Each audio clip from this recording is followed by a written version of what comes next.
할렐루야. 오늘 이 아침에 또 주님을 사랑하는 마음으로 예배에 자리에 나오신 성도님들을 주님의 이름으로 축복하고 환영합니다. 함께 시간 기도하며 예배의 자리로 나가겠습니다. 함께 기도하겠습니다. 하나님 감사합니다. 오늘도 주님이 우리의 아버지 되시며 우리의 힘 되시고 능력 되시기에 저희들 다시 한번 주님을 바라보며 담대하게 나아갑니다. 저희 연약함 가운데에도 강함 되시는 주님을 바라보기를 원하오니 이 시간 믿음의 눈으로 주님 볼 때 우리가 약할 때 강함 되시는 주님의 놀라운 능력을 경험할 수 있도록 축복하여 주시옵소서. 우리 성도님들의 삶과 가정 가운데 주의 권능의 손길로 만지시사 회복과 치유의 은혜를 부어 주시옵소서. 감사드리며 예수님의 이름으로 기도하옵나이다. 아멘.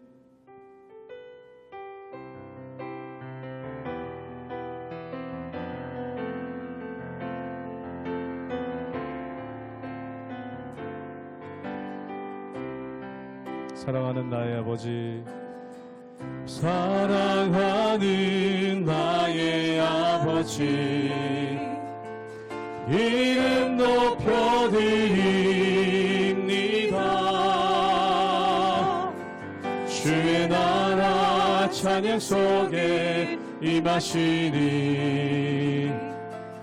능력에 주께 찬송하. 사랑하는 나의 아버지, 사랑하는 나의 아버지, 이름 높여드립니다. 주의 나라 찬양 속에 임하시니 능력에 주께 찬송하네. 전능하신 하나님 찬양, 언제나 동일하신 주, 전능하신 하나님 찬양, 영원히 다스리네. 사랑하는 나의 아버지, 사랑하는 나의 아버지, 이름 높여드립니다. 주의 나라 찬양 속에 임하시니 능력에 주께 찬송하네. 전능하신 하나님 찬양, 언제나 동일하신 주, 전능하신 하나님 찬양, 영원히 다스리. 전능하신 하나님, 전능하신 하나님 찬양, 언제나 동일하신 주, 전능하신 하나님 찬양, 영원히 다스리네.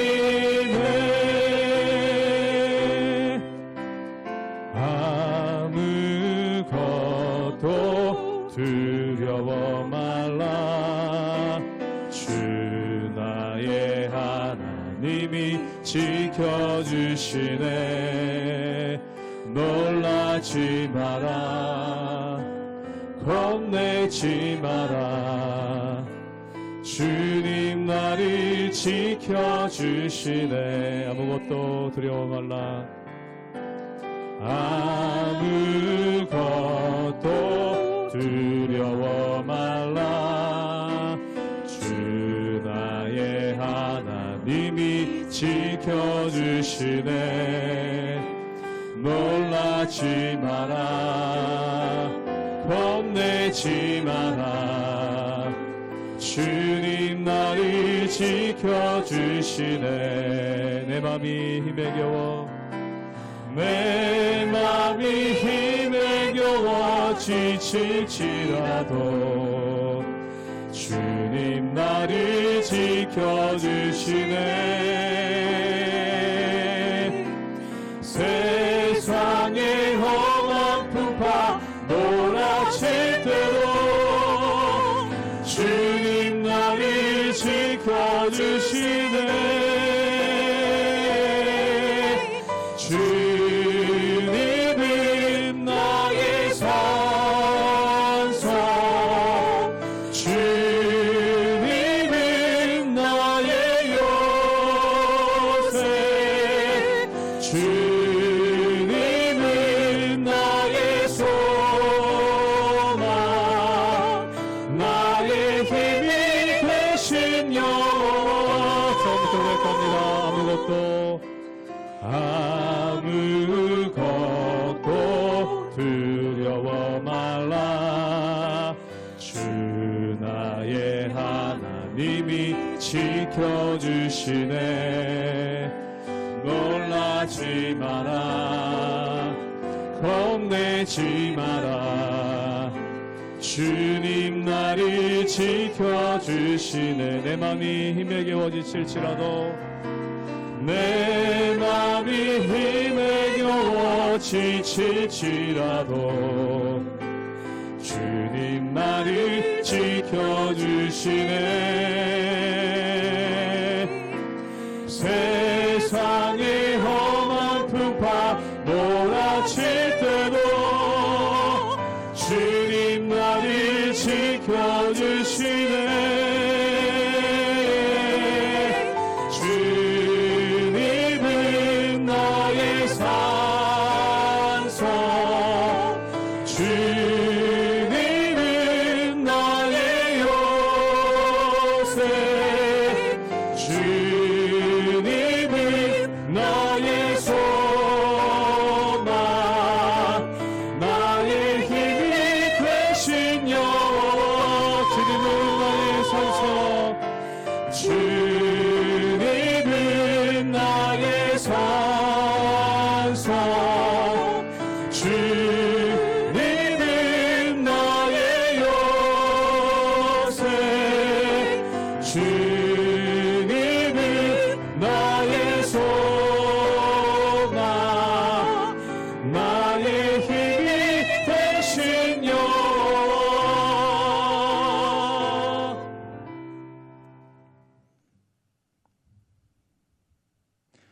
할렐루야. 우리 하나님의 은혜와 평강이 우리 성도님들의 삶 가운데 날마다 가득하시기를 주님의 이름으로 축원합니다. 우리가 함께 민수기의 말씀을 나누고 또한 묵상하고 있습니다. 이 민수기를 통해서 하나님께서 우리에게 주시고자 하는 말씀은 무엇일까요? 그것은 바로 하나님의 백성들이 광야에서 어떻게 살아갈 것인가, 그것에 대한 말씀이 이 가운데 있는 것을 보게 됩니다. 그래서 우리가 어제까지 말씀에서는 진을 짜는 것에 대해서 말씀하고 있죠. 근데 이 진을 짜는 것이 단순한 것이 아니라 이 진에서도 주님께서 주시는 메시지가 있습니다. 그것은 바로 회막 중심의 삶, 즉 예배 중심의 삶에 대해서 말씀하고 있는 것이죠. 그리고 그 예배를 섬기고 있는 레위 지파에 대해서 언급함으로써 말씀 중심의 삶이 어떤 것인지, 그리고 우리가 이 세상 살아가면서 가장 우선순위를 두고 가치를 둬야 되는 것이 무엇인지에 대해서 말씀하고 있는 것을 보게 됩니다. 또 오늘 말씀 가운데 보면은 사람들과의 관계에 대한 말씀이 나오게 되는 것을 보게 되죠. 즉 다시 말해서 병이 든 사람들을 어떻게 할 것인가, 또한 공동체 안에 갈등이 발생했을 때 이것을 어떻게 해결할 것인가, 그것에 대한 말씀을 주시는 것을 보게 됩니다. 사랑하는 여러분, 예수님께서 가장 큰 계명을 하나님을 사랑하는 것, 그리고 내 이웃을 내 몸과 같이 사랑하는 것이라고 말씀하셨습니다. 그래서 어떻게 보면은 이 구약의 율법, 특별히 모세의 율법에 보면은 이 두 가지가 중심이 되죠. 어떻게 하나님을 섬기며 예배 중심의 삶을 살 것인가, 또한 어떻게 이웃과 원만한 관계를 이루며 살 것인가. 그런데 이 두 개가 결코 별개가 아니라는 것입니다. 즉 하나님께 온전히 예배하는 사람들이 이웃과도 원만한 관계를 이룰 수 있는 능력이 그 가운데 주어진다는 것이죠. 즉 다시 말해서 하나님을 경외함으로 모든 것을 행하고, 또한 하나님을 경외하는 마음으로 사람을 대하기 때문에 그렇다는 것입니다. 그러므로 우리가 사람을 잘 대할 수 있는 능력은 하나님을 경외하면서 옵니다. 그 이유는 뭐냐면 하나님께서 나를 창조하셨습니다. 그리고 나를 창조하신 것과 마찬가지로 내 이웃을 창조하신 것이죠. 즉 내가 하나님 앞에 귀한 존재이듯이 내 이웃도 하나님 앞에서 귀한 존재라는 것입니다. 그러므로 하나님을 사랑하는 마음으로 내 이웃을 귀하게 여기는 것, 이것이 바로 이웃사랑의 기본인 것이죠. 그러므로 사랑하는 여러분, 우리가 이 세상 살아갈 때 참 광야와 같이 만만치 않은 환경이 주어진 세상입니다. 그러나 우리가 하나님의 말씀을 붙잡고 하나님께서 우리에게 인도하시는 대로 또한 하나님께서 우리에게 붙여주신 동역자들과 원만한 관계를 이루어 주님께서 기뻐하시는 온전한 공동체를 이뤄나가시는 우리 모든 성도님들 되시기를 주님의 이름으로 축원합니다. 민수기 5장 1절에서 10절 말씀입니다. 여호와께서 모세에게 말씀하여 이르시되 이스라엘 자손에게 명령하여 모든 나병한 자와 유출증이 있는 자와 주검으로 부정하게 된 자를 다 진영 밖으로 내보내되 남녀를 막론하고 다 진영 밖으로 내보내어 그들이 진영을 더럽히게 하지 말라. 내가 그 진영 가운데에 거하느니라 하시매 이스라엘 자손이 그같이 행하여 그들을 진영 밖으로 내보냈으니 곧 여호와께서 모세에게 이르신 대로 이스라엘 자손이 행하였더라. 여호와께서 모세에게 말씀하여 이르시되 이스라엘 자손에게 이르라. 남자나 여자나 사람들이 범하는 죄를 범하여 여호와께 거역함으로 죄를 지으면 그 지은 죄를 자복하고 그 죄값을 온전히 갚되 5분의 1을 더하여 그가 죄를 지었던 그 사람에게 돌려줄 것이요. 만일 죄값을 받을 만한 친척이 없으면 그 죄값을 여호와께 드려 제사장에게로 돌릴 것이니 이는 그를 위하여 속죄할 속죄의 수량과 함께 돌릴 것이니라. 이스라엘 자손이 거제로 제사장에게 가져오는 모든 성물은 그의 것이 될 것이라. 각 사람이 구별한 물건은 그의 것이 되나니 누구든지 제사장에게 주는 것은 그의 것이 되느니라. 오늘 말씀 가운데 보면은 먼저 환자들에 대한 나눔이 나옵니다. 우리 함께 민수기 5장 2절의 말씀을 자막을 통해 함께 읽도록 하겠습니다. 제가 읽겠습니다. 이스라엘 자손에게 명령하여 모든 나병 환자와 유출증이 있는 자와 주검으로 부정하게 된 자를 다 진영 밖으로 내보내되, 오늘 말씀 가운데 보면은 진 밖에 들어오지 못할 사람들에 대해서 언급하고 있는 것을 보게 됩니다. 그 사람들이 어떤 사람이냐면 첫째 나병 환자, 그리고 두 번째 유출증이 있는 자, 그리고 주검으로 부정하게 된 자를 다 진 밖으로 내보내라 라는 말씀이 나옵니다. 사랑하는 여러분, 이 당시에는 의학이 그렇게 발달하지 않았습니다. 그렇기 때문에 사람들의 증상에 따라서 그 병이 무엇인지 추측해보는 수밖에 없었다는 것이죠. 요즘 같은 정밀 검사를 받는 것이 아니라 사람들에게 어떤 증상이 나타났을 때 그것을 가지고 유출한다는 것입니다. 오늘 말씀 가운데 보면 이 세 가지의 특징이 전염성을 가지고 있다는 겁니다. 나병은 말할 것도 없이 전염성을 가지고 있죠. 그리고 유출병은 몸에서 피가 나오는 것인데 그 증상이 정확하게 뭔지를 모르기 때문에 경계하는 것이 중요하다는 것입니다. 그리고 주검을 만진 자, 즉 다시 말해서 시체를 만진 것이죠. 그런데 그 시체를 만졌을 때 그 시체가 만약에 전염병 때문에 죽었다면 그 시체를 만진 사람도 함께 전염이 되지 않겠습니까? 그러니까 이 질병들, 진 밖으로 나가야 되는 질병은 단지 외모상 보기가 취하다, 또한 굉장히 혐오감을 준다, 이런 차원의 문제가 아닌 것입니다. 즉 다시 말해서 병자들을 보살피지 않고 학대하거나 또한 병자들을 돌보지 않고 그들을 차별하는 것이 절대 아니라는 거죠. 즉 다시 말해서 혹시 전염병의 위험성이 있는 사람들, 요즘 같아도 전염병이 있으면은 굉장히 조심하지 않습니까? 요즘처럼 의학적인 수단도 많고 또한 약도 많은데도 전염병에 대해서는 굉장히 주의를 합니다. 근데 이 당시에는 약도 없었을 뿐더러 또한 한번 전염병이 돌면은 많은 사람들이 죽을 수 있기 때문에 전염병에 대해서 각별히 유의하는 그러한 모습이 있었다는 것이죠. 그렇기 때문에 전염병에 걸린 것으로 의심되는 사람이 있다면 일단 진 밖으로 격리시켜서 지난해 전염병이 돌지 못하도록 하는 그러한 선수 조치가 있었다는 것입니다. 그런데 이것을 단지 병으로만 볼 것이 아니라 우리가 영적으로도 볼 필요가 있습니다.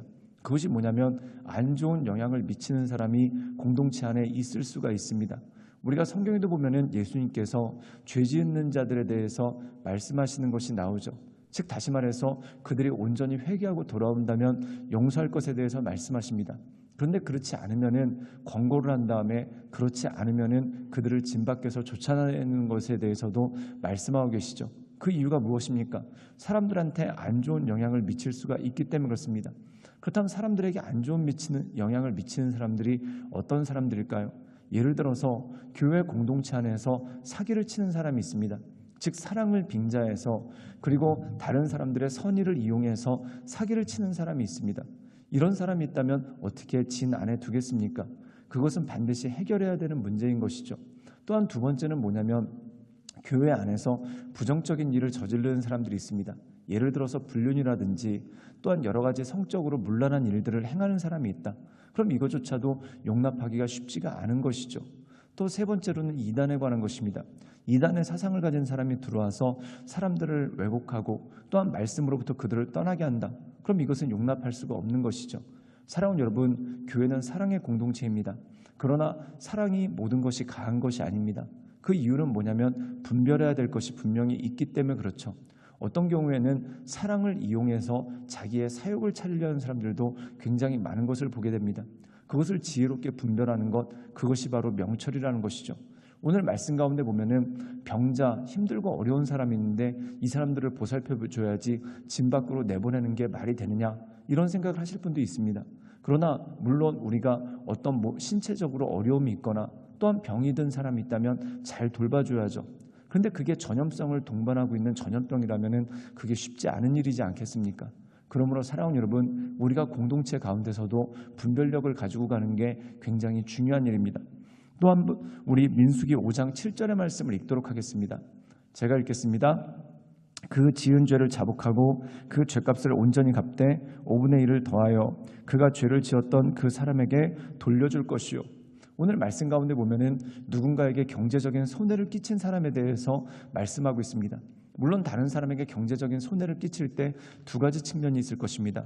그게 뭐냐면 의도치 않은 사고로 인해서 상대방에게 경제적인 손해를 입힐 수가 있을 것이죠. 예를 들어서 어떤 돌을 던졌는데 그게 상대방이 키우고 있었던 닭에게 맞아서 그 닭이 죽었다. 그럼 일부러 던진 게 아니라 그냥 친구들이랑 놀다가 그랬는데 그렇게 됐다. 이것은 의도치 않은 일들입니다. 이 의도치 않은 일들에 대해서 물론 의도하지는 않았지만 상대방이 손해를 봤기 때문에 그것에 대해서 변상을 해주는 게 중요한 일이죠. 또한 만약에 의도를 가지고 누군가에게 손해를 입혔다. 그건 두말할 나위 없이 그에게 변상을 해주는 것이 당연하다는 것입니다. 그런데 우리가 간과하는 것이 있습니다. 어떤 분들은 사람에게 죄를 짓고 나서 교회 와서 헌금하고 그리고 눈물을 흘리고 회개하면은 그게 해결되는 줄 압니다. 물론 그것도 중요한 거죠. 그런데 회개의 열매가 따라야 됩니다. 그 회개의 열매는 뭐냐면 교회 와서 헌금하고 눈물을 흘렸다면은 그 회개의 열매로서 그 내가 손해를 끼친 사람에게 보상을 해주는 것, 또한 그의 마음까지 위로해 줄 수 있도록 더 보상해 주는 그러한 것들이 필요하다는 것이죠. 그래서 예수님께서는 헌금에 대해서 말씀하시면서 이렇게 말씀하십니다. 네가 하나님께 예물을 드리려고 하다가 혹시 너와 불편한 관계에 있는 사람이 생각나거든 그와 먼저 화해하고 하나님께 예물을 드려라. 근데 이게 관계적인 측면도 있을 수 있는데 만약에 만약에 내가 다른 사람에게 손해를 끼치고 그 사람에게 손해를 끼친 것은 갚지 않고 하나님께 나와서 예물을 드린다. 그럼 그건 뭔가 모순이 있는 것입니다. 그러므로 하나님께 예물을 드리기 전에 그리고 하나님 앞에서 온전히 회개했다면 그 열매로서 내가 손해를 끼친 사람들, 즉 의도를 가지고 손해를 끼쳤든 의도를 가지지 않고 손해를 끼쳤던 반드시 그에게 그 모든 것들을 갚고 화해하는 것이 중요하다는 것입니다. 그러므로 사랑하는 여러분, 우리가 사람들과 함께 살아가고 있습니다. 함께 살아가는 데 있어서 우리가 주의하고 또한 세심하게 살펴서 공동체에 갈등이 없도록 또한 서로에게 불편함이 없도록 하는 것 굉장히 중요한 것이죠. 어떤 분들은 그런 말씀도 하십니다. 돈을 빌리고 안 갚아요. 물론 너무 가난하고 힘들고 갚을 사정이 안 되기 때문에 갚고자 하는 마음은 있지만 갚지 못하시는 분들도 분명히 있습니다. 그런데 갚을 여력이 됨에도 불구하고 안 갚으시면서 사랑을 운운하시는 분들이 있습니다. 그건 사랑이 아닌 것이죠.